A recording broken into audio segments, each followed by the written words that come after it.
Evaluating systems that translate natural language into SPARQL queries is tricky.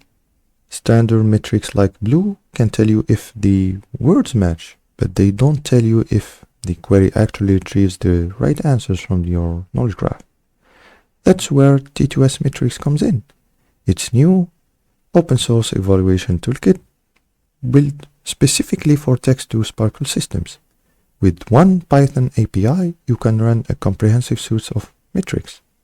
Classic text metrics like blue and rouge, structure metrics like code blue and token f1, execution-based metrics that runs the query against a local RDF file or live SPARQL endpoint to compute the answer set, precision, recall, f1, and so on.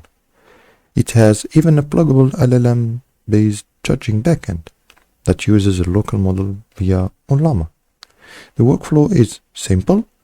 You provide a JSON-L file with your golden and generated SPARQL queries, configure your metrics, and run an experiment. It handles everything from query execution to result aggregation. It then generates detailed per query results and summaries, which you can explore interactively using our built-in dashboard. The goal is to give you, the researchers and engineers, a more complete, reliable picture of the model's performance. Check it out on PyPy. The link is in the description. See ya.